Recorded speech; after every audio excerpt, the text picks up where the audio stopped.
Hello दोस्तों, कैसे हैं आप लोग। करंट अफेयर्स टुडे का आज 107 एपिसोड आप लोगों के बीच लेके आया हूं, जिसमें आज का जो टॉपिक हम लोग देखने वाले हैं वह है संवैधानिक या प्रशासनिक घटनाक्रम से जो करंट अफेयर से रिलेटेड जो संसद में बोलने का अधिकार है, यह चर्चा में क्यों है। ठीक है, तो और इसमें जो प्रमुख बिंदु क्या क्या है और संसद में बोलने की जो स्वतंत्रता एवं इसकी जो सीमा है वह क्या है और कितनी है। संसद में बोलने का अधिकार पर अंकुश लगाया जाना चाहिए या नहीं लगाना चाहिए, या किस हद तक लगाया जा सकता है, और असंसदीय शब्द, ठीक है, का इस्तेमाल करना किस प्रकार से सही है या गलत है। व्यक्तिगत आरोप, ठीक है, उसके बाद कि प्रधानमंत्री के विरुद्ध जो आरोप लगाया जा सकता है संसद में या नहीं, अपवाद एवं चुनौतियां क्या है, ये सभी मुद्दों को आज की इस वीडियो में देखने वाले हैं। तो दोस्तों, आपको बता दूं कि यह जो मैगजीन है दृष्टि के द्वारा प्रति मंथ यह दिया जाता है, जो अगर आप यूपीएससी या स्टेट पीसीएस की तैयारी करते हैं तो क्या है कि आपको करंट अफेयर से जुड़े रहने के लिए किसी न किसी स्रोत की आवश्यकता होती है। उन्हीं स्रोत में से यह दृष्टि के द्वारा जो मैगजीन दिया जाता है, इसका जितने भी टॉपिक है सभी टॉपिक को वीडियो के माध्यम से यूट्यूब पे अपलोड करते हैं, जिससे ये आप तक नहीं पहुंच पाता यह मैगजीन, तो आप वीडियो के माध्यम से इसका पाठक बन सकते हैं और इसका लाभ उठा सकते हैं।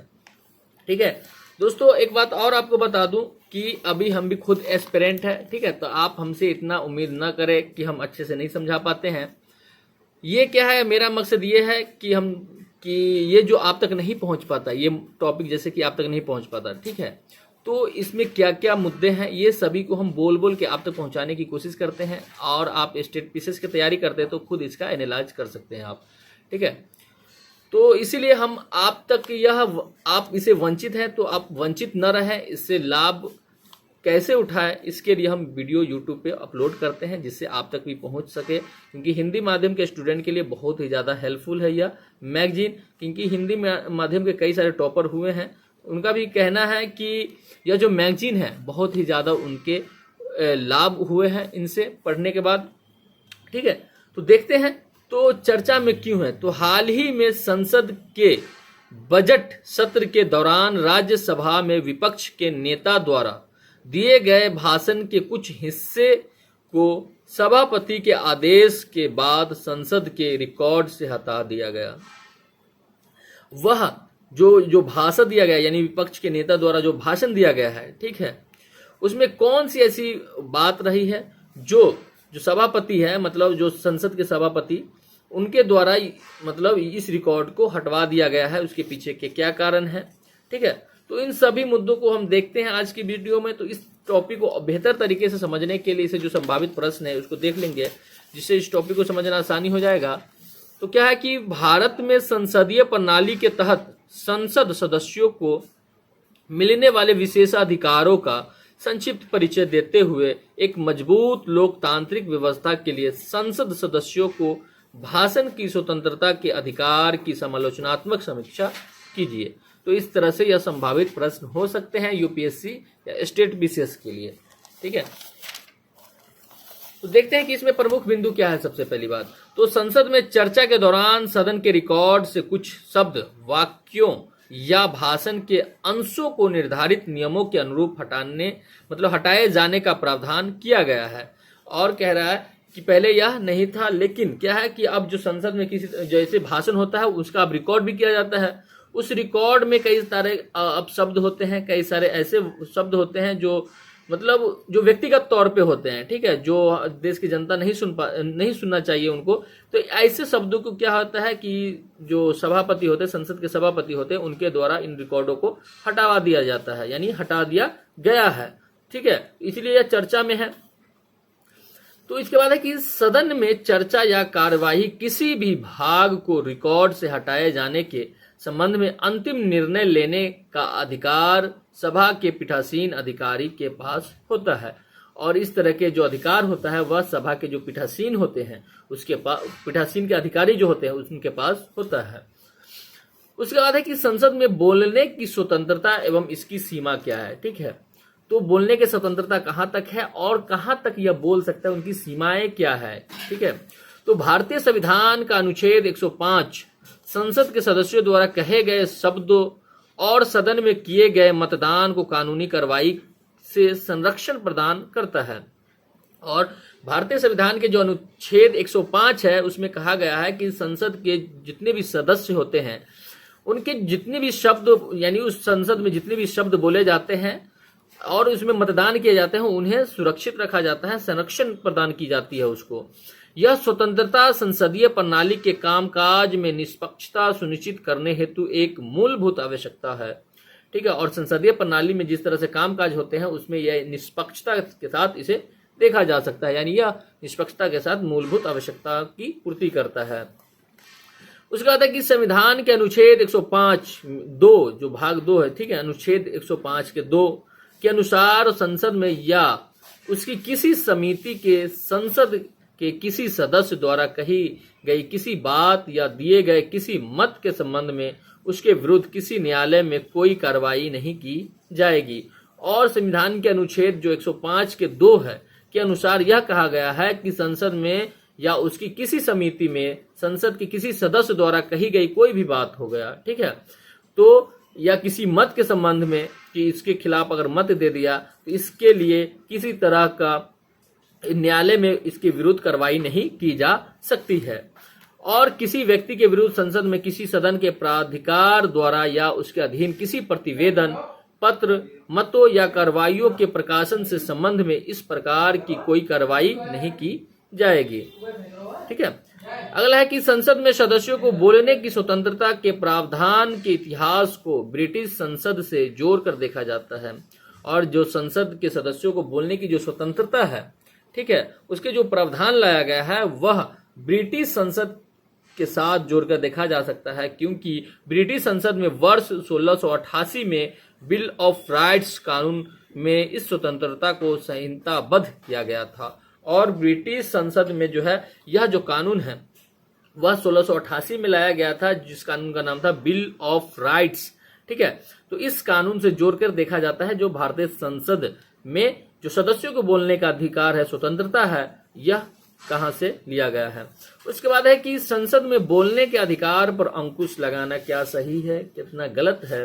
तो भारत में पहली बार वर्ष 1919 के भारत सरकार अधिनियम के तहत सेंट्रल लेजिस्लेटिव असेंबली के लिए निर्दिष्ट नियमों में सदन में सदस्यों को अपने भाषणों में कुछ मामलों पर टिप्पणी करने से रोकने का प्रावधान किया गया। इसके तहत अदालतों के समक्ष लंबित मामलों का उल्लेख न करना, अन्य सदस्यों के खिलाफ व्यक्तिगत आरोप न लगाना, उच्च कार्यालयों जैसे राजा गवर्नर जनरल के आचरण पर टिप्पणी न करना तथा देशद्रोही, ठीक है, अपमानजनक शब्दों का प्रयोग न करना शामिल है। कह रहा है कि यानी भारत में पहली बार जो 1919 में भारत सरकार अधिनियम के तहत जो सेंट्रल लेजिस्लेटिव असेंबली के लिए निर्दिष्ट नियमों का सदन लाया गया, उसमें कहा गया कि भाषणों के मामले में कुछ टिप्पणी करने पर रोकने का प्रावधान लाया गया है, जिसमें क्या है कि वह अन्य सदस्यों के खिलाफ व्यक्तिगत आरोप न लगा सकता है। ठीक है, उच्च कार्यालयों के जैसे राजा गवर्नर जो होते हैं उनके आचरण पर टिप्पणी न करना, देश के प्रति जो देशद्रोही है वो इस तरह की बातें न कर सकता है, अपमानजनक शब्दों का प्रयोग नहीं किया जा सकता है। कब? 1919 में यह लाया गया था अधिनियम। अगला है कि संसद में भाषण की स्वतंत्रता संसद सदस्यों के सबसे महत्वपूर्ण विशेषाधिकार है। और संसद में जो भाषण दिए जाते हैं वह संसद के जो सदस्य होते हैं उसके सबसे महत्वपूर्ण विशेषाधिकार है, जो केवल सदन चलाने और सदन के नियमों से संबंधित संविधान के अन्य प्रावधानों के अधीन है। अगला है कि लोकसभा की प्रक्रिया एवं कार्य संचालन के नियम 380 और राज्यसभा के नियम 261 संसद के दोनों सदनों के पीठासीन अधिकारियों को वाद विवाद में प्रयुक्त किसी भी ऐसे शब्द को हटाने का अधिकार देते हैं जो अपमानजनक, असंसदीय, अभद्र या अशोभनीय हो। तो ये इन सभी जैसे कि अपमानजनक शब्द का अगर संसद में यूज किया गया है यानी उपयोग किया गया है, असंसदीय भाषाएं हैं जो संसद के योग्य नहीं है, अभद्र भाषाएं हैं या अशोभनीय भाषा है, तो उनको ऐसी शब्दों को या अंशों को, जो भाषण का जो अंश है उसको यानी जो सदन के जो पीठासीन अधिकारी होते हैं उनके द्वारा ऐसे शब्दों को हटा दिए जाते हैं। अगला है कि सदन के रिकॉर्ड से निकाले जाने के बाद ऐसे शब्द को किसी भी समाचार पत्र या ऑनलाइन प्लेटफॉर्म पर प्रकाशित नहीं किया जा सकता है। हालांकि यदि कोई व्यक्ति या संस्था उन्हें बाद में प्रकाशित करता है तो वे सदन के विशेषाधिकार के उल्लंघन के लिए उत्तरदायी होंगे। अगर जो शब्द को काट करके हटा दिया गया है, अगर वो शब्द किसी न्यूज चैनल वाले को या किसी ऑनलाइन प्लेटफॉर्म को, ठीक है, अगर वो प्राप्त हो जाता है और वो उसे पब्लिश कर दिए जाते हैं तो वह क्या होगा कि सदन के विशेषाधिकार का उल्लंघन होगा और उसके प्रति जो उत्तरदायी जो नियम होंगे वो अपनाया जाएगा। उसके बाद है कि असंसदीय शब्द। किस तरह के असंसदीय शब्द है? तो भारतीय संसद के पीठासीन अधिकारियों जो लोकसभा के अध्यक्ष और राज्यसभा के सभापति होते हैं, ठीक है, द्वारा वर्षों से अंग्रेजी और अन्य भारतीय भाषाओं में बड़ी संख्या में ऐसे कुछ शब्दों को चिन्हित किया गया जो असंसदीय पाए गए। इन असंसदीय शब्दों अभिव्यक्तियों को संसद के रिकॉर्ड से बाहर रखा जाता है। अगला है कि लोकसभा सचिवालय ने असंसदीय अभिव्यक्तियों का एक संकलन प्रकाशित किया गया है। इस पुस्तक में ऐसे शब्द या अभिव्यक्तियां हैं जिन्हें अधिकांश संस्कृतियों में असभ्य या अपमानजनक माना जाएगा। अगला है कि व्यक्तिगत आरोप क्या है। जैसे कि व्यक्तिगत आरोप अभी कुछ दिन पहले विपक्ष के नेता ने पक्ष के जो प्रधानमंत्री हैं, ठीक है, उनके खिलाफ लाया गया था। तो किस तरह से है देखते हैं, इसी वजह से यह चर्चा में है। लोकसभा का नियम 353 सदन में चर्चा के दौरान सदस्यों द्वारा दूसरे संसद सदस्यों या किसी बाहरी व्यक्ति पर आरोप लगाने के मामलों को विनियमित करता है।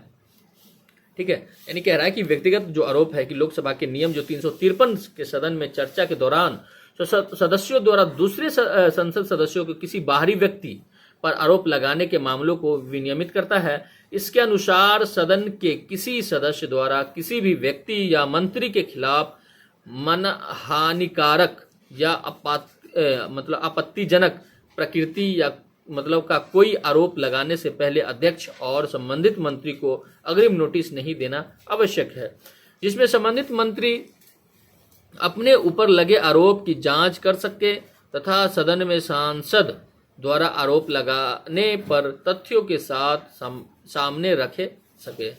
अगला है कि यहाँ यह भी ध्यान में रखना आवश्यक है कि जिस आरोप के लिए अग्रिम सूचना आदि की आवश्यकता होती है वह मनहानिकारक या आपत्तिजनक प्रकृति का है। इसका अर्थ है कि यदि आरोप न तो मनहानिकारक है या और न ही अभियोगात्मक, तो उन मामलों में उपरोक्त नियम लागू नहीं होगा।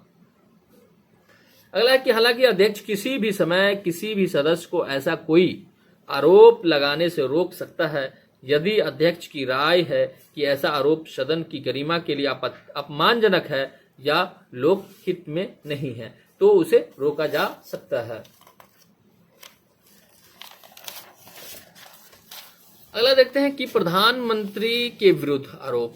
तो किसी मंत्री या प्रधानमंत्री पर आरोप लगाना एक गंभीर मामला माना जाता है, इसलिए पीठासीन अधिकारियों द्वारा पूर्व में कुछ शर्तों का निर्धारण किया गया है, जिसके तहत यदि कोई सांसद सरकार के एक मंत्री के खिलाफ आरोप लगाता है उसे आरोप के तथ्यात्मक आधार के बारे में सुनिश्चित होना चाहिए और उसे इसकी जिम्मेदारी लेनी चाहिए।